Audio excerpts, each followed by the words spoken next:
Hello from Multit Markets. This is Ahuro with the global economic outlook in the week ahead, which is going to be the 46th week of 2024. We just finished the most important week of 2024. We had US election, Fed meeting, BOE meeting, and NPC, the National Committee of the National People Committee, something like that in China. What a big week. We just in the US election, the Mr. Trump, President-elected Trump, got more than 300 electoral votes. That was super amazing. While the market, the previous week when we were talking, I was talking about actually based on the polls that we had, I was talking about the challenging election, it's the most closed election that we have, and we were thinking about like, well, probably 50-50, we're going to have the votes, stuff like that. But it was not such a challenging election for Mr. Trump, and they won the election very big.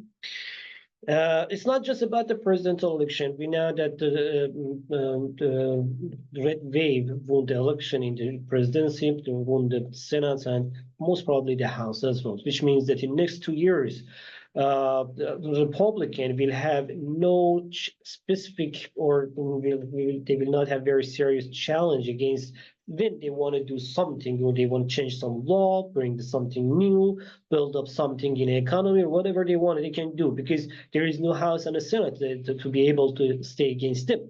So the Mr. Trump will have, at least for the next 2 years, then we will know after 2 years, but for now, at the current time, we know that in the next 2 years, they will have the full power in the US economy and politics to do whatever they want.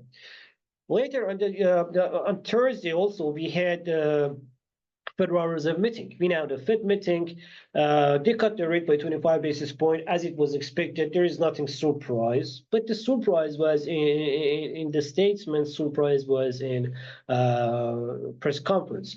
We know that the Federal Reserve, they were talking about the strong labor market. They were talking about the risk of the inflation, which means they had some sign that most probably, or probably we cannot say most probably we can have holding rate policy in December meeting. We are not now expecting too much to cut the rates in December meeting, as the inflation is getting increasing again. Labor market's really strong, so now holding rate got more than 35% chance, which it was 11% right after the election, but now it's more than 35% chance we have for not cutting the rate in a December meeting. That was something like market accepted that as a hawkish policy, so they somehow looking at this as a hawkish policy, and you're not looking for too much for cutting the rates in December meeting as inflation. So let's talk about inflation for the next week, because while we are watching the next week, so more about the inflation in United Kingdom. Also, the BOE, they cut the rates also by 25 basis points. We know the inflation is lower than 2% in United Kingdom, while economic growth is facing some challenges. So they cut the rates. They cut the rates by 25 basis points. But will they cut further or not? That's the question which we are going to understand, which we are going to learn for the next 2-3 weeks. Because with the new government that we have in United Kingdom, Labour Party got the power after 14 years. They had their first ever budget plan for after 14 years, and this budget plan was very dovish with increasing the taxes, increasing the wages, and too many other stuff that they will probably end with the higher inflation. So this scaring higher inflation, or the fear of higher inflation, also can put the central bank in United Kingdom in more cautious condition, more cautious situation. So let's see what that was what happened last week. But I forget to say, in NPC meeting in China, they gave a little bit more detail about their stimulus that they are going to have. So the market somehow they had a positive reaction for the NPC meeting as well. So they had they put more light on the stimulus plan and other supportive plan that the central bank and the government in China they're gonna have in next quarter. that which was accepted as a positive sign in Chinese stock market, in general in the Chinese market. But you shouldn't forget that the China right now is facing mostly domestic problems than compared to its problems and general overall global problems. But they have mostly domestic problem, and demand in the China is low, and they have to think something about that.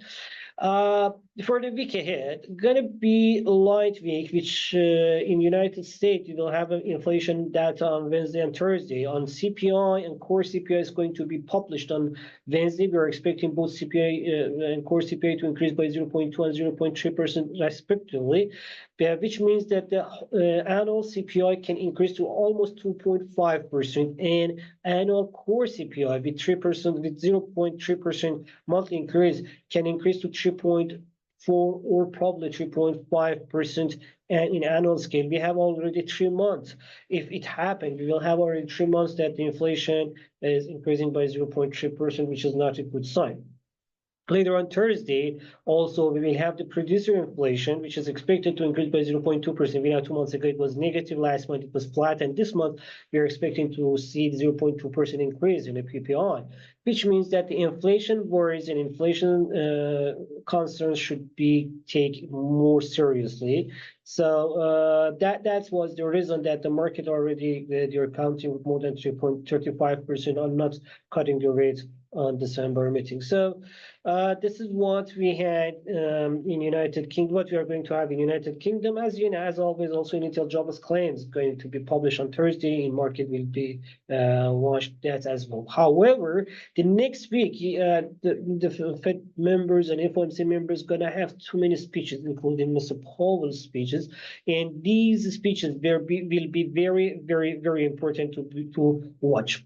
So this on this in United States. In United Kingdom also, we will have somehow a little bit important week, because on Tuesday we're gonna have the labor data, average earnings, plus generally we're gonna have the labor data. We are expecting to see the average earnings to increase by 0.1% to 3.9%. Unemployment also should be increased to 4.1%. With generally with the new governments and new expectation from the market, while we are expecting to see higher wages, these higher wages can affect a little bit, increasing the wages can affect the labor markets by can have a negative effect on the labor market at least at the beginning, because higher wages with the higher tax, it means something that it means negative news for the businesses, and businesses, they are not going to be too much happy to hire the new employees.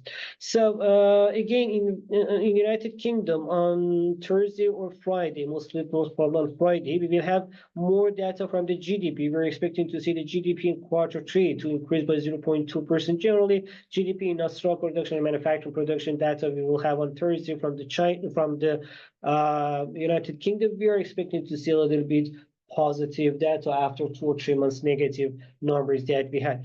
Out of that, we're going to have very important week on China as well, especially on a Friday. We're going to have the fixed asset investment, industrial production, unemployment rate, and the NBC press conference as well. Generally, the GDP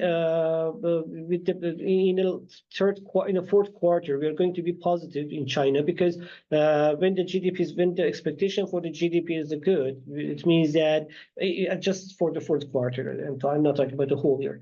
It means that we're gonna have more demand because and more sale, because that's the reason when I'm talking, but because we're going to be closer to the 2025 New Year Eve, and it means more demand for more export, as we had the last month as well. So the more export means better industrial and manufacturing production we're going to expect for the China. This is the whole story. So that's why the data for the week ahead and next week, actually, also we're going to expect a little bit more positive data from the China. Also, we shouldn't forget about the effects of NPC and central bank and generally the government stimulus and supportive packages that they had. Out of these mentioned countries in Eurozone, we're going to have the GDP numbers and some inflation data from Germany and some other European members. Generally, going to be a light week with what we were talking about. If you're going to check the charts to see the effect of these news on the chart. As for US dollar index, As I talked, we are waiting for higher inflation numbers. So this higher inflation numbers means higher rates gonna stay for longer, which is going to be a positive news for US dollar. Generally, we are expecting to see the US dollar index about 103.50 around this area for the week ahead. With the higher inflation, higher yields, and stronger US dollar, all these news, they're going to be a negative news for gold. So the gold will be under pressure for the week ahead, with the first target as 2,640. If this level will be break, then we're going to see 2,600. And if that one also could be break, we're going to see lower levels. But for now, 2,650 is our first target. As for oil getting closer to the new year, it means more demand for the energy, more production in the factories. Again, it's a positive news. But at the same time, Mr. Trump administration, they promised about the peace. So peace in the Middle East, peace in Russia, Ukraine. So generally, the expectations for the lower, less tensions means less prices for the oil, but in one hand, on the other hand, the positive opposite data means getting closer to the new year is a positive number, positive news for the oil. Generally, that's why we're not expecting to see much lower prices. But at the same time, if the Middle East tensions between Israel and Iran increase rapidly, then mostly probably we're going to have more effect on the oil prices and higher rates. But for now, we are not expecting too much higher or lower prices for the oil, around $70, a little bit higher or lower. On the stock market, higher rates, higher inflation, higher rates for longer, generally more dovish, more hawkish policies, negative news for the stock market. After the first initial reaction to the election and Federal Reserve meeting and generally what we had, but now figure ahead, we're going to be the negative news for the stock markets. We're expecting downside from these levels. As for Bitcoin, the new government's positive energy in the market, we don't have too much data to say that the Bitcoin going to be the negative, but still the positive from the technical point of view, also with the OBV in the shape of getting more investment and RSI 69 knots in overbought area. Still, there are the sign that we can go further from these levels, but at the same time, higher rates can affect a little bit negatively the Bitcoin and generally the cryptocurrency market. But at the end, the whole story is positive about the cryptocurrency in the technical and fundamental point of view. This is what we are expecting for the week ahead. If you had any other question, do not hesitate to write down in the comment section. I'll try to get back to you as soon as I can. Have a good time. Bye-bye.